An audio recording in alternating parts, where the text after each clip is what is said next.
ఈవేళ అసలు మిమ్మల్ని ఫస్ట్ ఒక క్వశ్చన్ అడగాలి నేను. 35 సంవత్సరాల క్రితమే మీరు సివిల్ సర్వీసెస్లోకి ఎంటర్ అయ్యారు. 30 సంవత్సరాల క్రితం అని అంటే అసలు విమెన్ బయటకి అడుగు పెట్టే అవకాశమే లేని పరిస్థితుల్లో మీరు అంత చదివి ఈ సివిల్ సర్వీసెస్లోకి ఎలా రాగలిగారు? అసలు ఉద్యోగం చేయాలి, మీరు చాలా ఆర్థోడాక్స్ ఫ్యామిలీ అని చెప్పని, చాలా పద్ధతి గల ఫ్యామిలీ అంటే బయటికి రారు అని చాలా విన్నాను. సో అటువంటి పరిస్థితుల్లో మీరు ఎలా బయటికి రాగలిగారు? ఎలా ఈ సివిల్ సర్వీసెస్లోకి ఎంటర్ అయ్యారు? అంటే చాలా విచిత్రమైన పరిస్థితి. మీ క్వశ్చన్ చాలా యాప్ట్ అనమాట అసలు. ఎందుకంటే నేను ఒక వెస్ట్ గోదావరి డిస్ట్రిక్ట్లో కొయ్యలగూడెం చాలామంది అసలు ఎవరికి పేరు కూడా తెలియదు. చాలా మారుమూల గ్రామం. మహా తెలిస్తే ఈ జనరేషన్ పోలవరం తెలుస్తుంది. ఎందుకంటే we have Polavaram irrigation project ఉంది కాబట్టి పోలవరం అనేది ఉంది అని తెలుస్తుంది. ఎవరికైనా చెప్పాలంటే కొయ్యలగూడెం ఎక్కడంటే పోలవరం దగ్గర అని చెప్పాలి, అంటే ఎక్స్టర్నల్ వరల్డ్కి. రైల్ కనెక్షన్ లేదు, బస్సెస్ అంటే రోడ్ కనెక్షన్ ఒకటే ఉంది. పైగా డ్రై ఏరియా, అప్లాండ్స్ వెస్ట్ గోదావరిలో కూడాను. నాన్నగారు ఒక 3-4 జనరేషన్స్ తర్వాత పుట్టిన ఏకైక సంతానం వాళ్ళ తల్లిదండ్రులకి. అంటే ఆ రోజుల్లో అడాప్షను, ఒకళ్ళిద్దరు పుట్టినా వాళ్ళు పోవడం, అది మోర్టాలిటీ అది ఎక్కువగా ఉండే, చైల్డ్ మోర్టాలిటీ. అందుకని 4 జనరేషన్స్ తర్వాత ఒక సంతానం నాన్నగారు. మా గ్రాండ్ మదర్ కాకుండా గ్రేట్ గ్రాండ్ మదర్, మా నానమ్మ అత్తగారు అనమాట, గ్రేట్ గ్రాండ్ మదర్ చాలా ఇన్స్పిరేషనల్ విమెన్. నేను ఆవిడని చూడలేదు, కానీ ఆవిడ గురించి విన్న యాక్చువల్ ఫ్యాక్ట్స్ చూస్తే ఆ రోజుల్లో అంటే స్వాతంత్రం రాకముందు ఒక lady from A forward community గుర్రం మీద వెళ్ళి ఆ పొలాలన్నీ అలా భూములన్నీ చూసుకుని ఆ భూముల మీదతో వ్యవసాయం చేసేది ఆవిడ. Oh my God. ఆ రోజుల్లో అండ్ ఆవిడకి హస్బెండ్ లేడు, షీ వాజ్ ఎ విడో అనమాట. ఓకే. విడో అయ్యుండి గుర్రం మీద వెళ్ళి ఆ పొలాలన్నీ చూసుకుని, ఆ పొలాలన్నీ తనకి రాయించుకుని, మళ్ళీ షీ ఎక్వైర్డ్ ల్యాండ్ అనమాట, రాయించుకుని వ్యవసాయం చేసిన strong lady. She strong lady. So మా తాతని అడాప్ట్ చేసుకుంది ఆవిడ. ఓకే. అడాప్ట్ చేసుకుని ఆయనకి మా నాన్నగారు ఒకే సంతానం, ఒక ఆడపిల్ల ఉండేది, ఆడపిల్ల చనిపోయిందనమాట. My father is the only son. ఆ రోజుల్లో మాకు గోదావరి జిల్లాలో అబ్బాయిలు చదువుకోవడానికి ఒకే ఒక nearest college is PR college, Kakinada. Okay. Kakinada PR college. ఎక్కువ మంది ఆ జనరేషన్, మా నాన్న జనరేషన్ అంతా అక్కడ చదువుకున్న వాళ్ళు అనమాట. సో ఆయన చదువుకున్నాడు పాపం. చదువుకుని, అంటే అంత పల్లెటూరు నుంచి వచ్చినా కూడా చదువుకున్నాడు ఆయన. ఆయనకి చదువు వాల్యూ తెలుసు. కానీ అన్ఫార్చునేట్లీ ఏమైందంటే ఈ నాయనమ్మ గ్రేట్ గ్రాండ్ మదర్ ఈ ల్యాండ్స్ అన్నీ ఎక్వైర్ చేసి, ఆయన ఒక్కడే ఒక వారసుడు అనమాట. ఆయన చదువుకుని వేరే ఉద్యోగంలోకి వెళ్ళిపోతే ఈ ల్యాండ్స్ అన్నీ ఏమైపోతాయనే ఒక ఇదితోటి ఆయన he is forced to come back to the village Koyyalagudem and agriculture చేయాల్సి వచ్చిందనమాట. ఓకే. ఆయనకి వేరే చాయిస్ లేదు. ఓకే. ఆ రోజుల్లో ఆ జనరేషన్కి భూములు కాపాడుకోవాలనేది విపరీతమైన కోరిక, తాపత్రయం అనమాట, కోరిక. ఆ కోరికతో ఆయన మళ్ళీ వెనక్కి రావాల్సి వచ్చింది. He became the custodian of the lands అనమాట. That is how. ఓకే.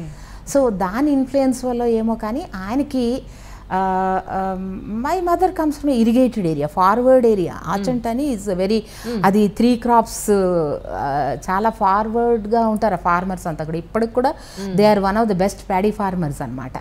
ఆ ఏరియా నుంచి మదర్ వచ్చింది. మా ఫాదర్ ఒక dry land area, forest area, చాలా బ్యాక్వర్డ్ ఏరియా, ట్రైబల్ ఏరియా కింద లెక్క కొయ్యలగూడెం అంటే. అలా వచ్చారనమాట ఆ రకంగా. సో మా నాన్నకి పిల్లలందరినీ చదివించాలనే కోరిక.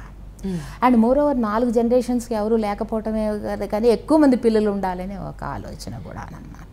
8 మంది సంతానం అంటే మాటలు కాదు అసలు. అండ్ 8 మంది సంతానం, అంత బ్యాక్వర్డ్ ఏరియాలో కూడా ఏమి ఇన్ఫాంట్ మోర్టాలిటీ లేకుండా 8 మంది చాలా ఆరోగ్యంగా పుట్టారు విత్ 2 years గ్యాప్. మరి 8 మంది బ్రదర్స్ సిస్టర్స్, మరి మీరు ఒకరితో ఆపేశారు? నాకు ఒక పిచ్చి, ఆ పిచ్చి ఏంటంటే ఎక్కువ మంది పిల్లలు ఉంటే నేను అంటే కొద్దిగా ఏమో డిఫరెంట్గా ఉన్నానేమో నాకు తెలియదు. బట్ అప్పుడు ఏంటంటే ఉద్యోగంలో చేరిన కొత్తలో ఎక్కువ మంది పిల్లలు ఎక్కువ మంది బాధ్యత ఉంటే నేను ఈ ఉద్యోగం సరిగ్గా చేయలేనేమో అని కొద్దిగా ఫీల్ అవుతూ ఉండేదాన్ని. అసలు నాకు 6 గంటలు సాయంత్రం 6-7 గంటల లోపల ఇంటికి రావాలి, బ్రాడ్ డే లైట్లో ఇంటికి రావడం అనేది అస్సలు నా డిక్షనరీలో ఉండేదే కాదు. I feel very guilty to come back home in the broad daylight. I have to come only after 7 o'clock. విమెన్కి ఎంత అంతరిక్షంలోకి వెళ్ళినా ఎంత సివిల్స్ కొట్టినా ఆ మదరు ఆ ఇల్లాలు అనే ఫీలింగ్ డెఫినెట్గా ఉంటుంది కదా. ఎస్ ఉంటుంది. కానీ ఆ ఉద్యోగానికి ఇచ్చే ఆ రోజుల్లో ఆ తపన అనండి, లేకపోతే ఆ ఇంపార్టెన్స్ అనండి, లేకపోతే దానికి ఆ వృత్తికి ధర్మం న్యాయం చేయాలనే కోరిక నన్ను అలా చేసేదన్నమాట. ఎక్కువ మంది ఉంటే ఒక చైల్డ్ అంటే ఏదో మన తల్లిదండ్రులో లేకపోతే అక్క చెల్లెలు ఎవరో వాళ్ళు చూస్తారు. చైల్డ్ బాధ్యత పెద్ద బాధ్యత ఒక వర్కింగ్ ఉమెన్కి.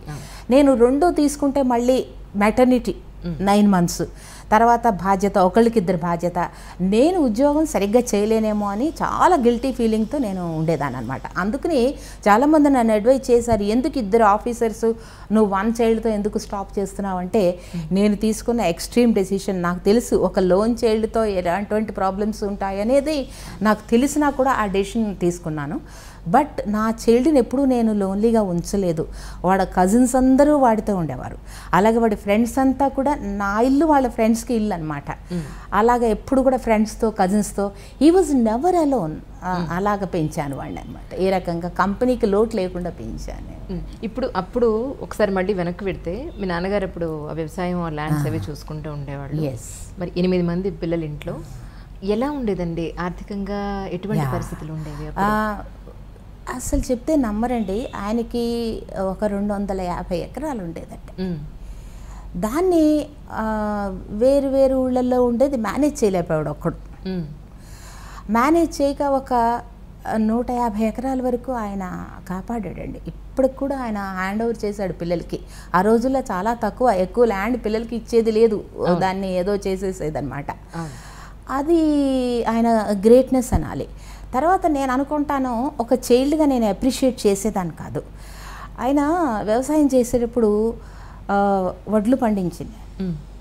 ఒక 10 బస్తాలు పండిస్తే వడ్లు ఒక 5 బస్తాలు అక్కడ పనిచేసే వాళ్ళందరికీ ఇచ్చేసి దానం చేసేసి ఇంకొక 5 బస్తాలు ఇంటికి వస్తే ఒక 2-3 బస్తాలు మన కన్జంప్షన్కి, ఇంట్లో కన్జంప్షన్కి ఉంటే ఒక 2-3 బస్తాలు అమ్మేవాడు. అంటే ఆ రేషియోలో ఉండేది ఆయన యొక్క వ్యవసాయంలో.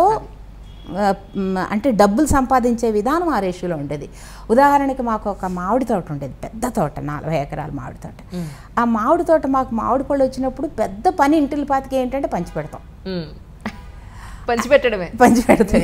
మీరు తినేది కాదు, తినేవాళ్ళం. తినడం ఉంది, పంచి పెడతాం అనేది చాలా పెద్ద పని అనమాట. అలాగే ఎక్కువ పాలు వస్తే ఆ పాలు రకరకాలుగా దాన్ని చేసి ఏదో రకంగా పంచి పెడతాం. అంటే ఆ డిస్ట్రిబ్యూషన్ అమేజింగ్. అసలు ఐ కాంట్ ఇమాజిన్ అసలు ఈ జనరేషన్లో అలాగా ఇంకా ఉంటారా అనేదన్నమాట.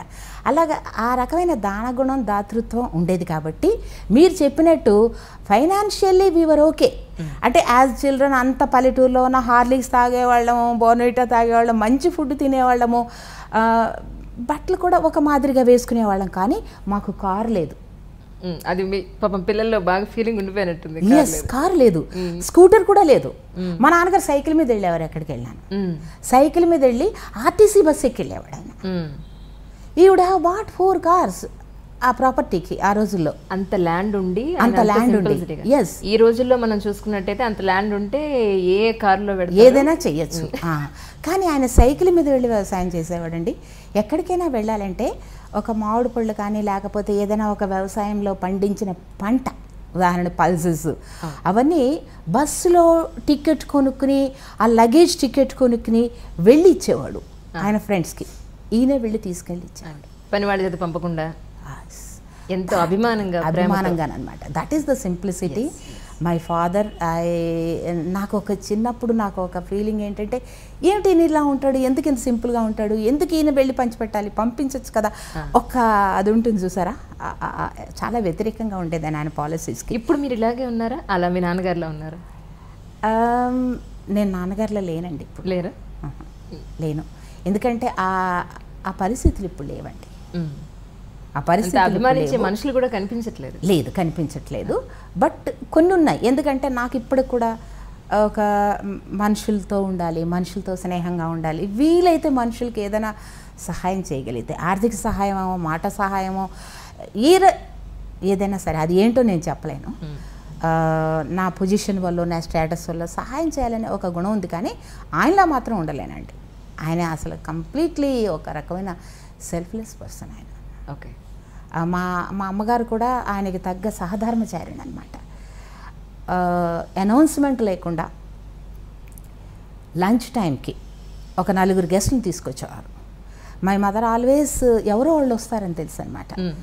అండ్ ఇంట్లో కూడా ఒక పర్మనెంట్ గెస్ట్లు ఉండేవారు మాకు. పర్మనెంట్ గెస్ట్లు అంటే మేబీ ఎన్ ఓల్డ్ విడో, మేబీ ఏ పర్సన్, ఒక వాళ్ళు ఉంటారు కదా పాపం, ఎవరు లేని వాళ్ళు మాకు పర్మనెంట్ గెస్ట్గా ఉండేవారు. ఇప్పుడంటే న్యూక్లియర్ ఫ్యామిలీస్ అయిపోయి, కానీ అప్పుడు చక్కగా జాయింట్ ఫ్యామిలీస్, ఉమ్మడి కుటుంబాలు కాబట్టి మన అమ్మలు అమ్మమ్మలు వాళ్ళంతా ఉండేవారు. బట్ మా దగ్గర ఉండే గెస్ట్లు మాకు చుట్టాలు కూడా కాదు. చుట్టాలు కాకనే చెప్తున్నా, చుట్టాలు ఉండటం సహజం. ఓకే. చుట్టాలు ఉండటం సహజం. కాకుండా పీపుల్ ఎవ్వరూ లేని వాళ్ళు, వెనక ముందు లేని వాళ్ళు, కేవలం పాపం ఎవరు చూడక భోజనం పెడితే ఎక్కడైనా ఇంట్లో సుఖంగా ఉంటే చాలనేవాళ్ళు మాకు పర్మనెంట్గా 2-3 ఇంట్లో ఉండేవారు. ఆ రకమైన సొసైటీ, ఆ రకమైన బాల్యం నేను చూశాను అనమాట. చాలా నేర్చుకున్నారు ఒక విధంగా చెప్పాలంటే. చాలా నేర్చుకున్నాను నేను. అందుకని ఇప్పుడు కూడా నాకు చిన్నగా వంట చేయడం రాదండి. చెయ్యి పెద్దది పెద్దది ఇద్దరికి చేయలేను. ఇద్దరికి చాలంటే చాలా కష్టం నాకు. ఒక 10 మందికి చాలంటే చాలా ఈజీగా చేసేస్తాను. అది నాకు ఆ రకమైన బాల్యం అన్నమాట.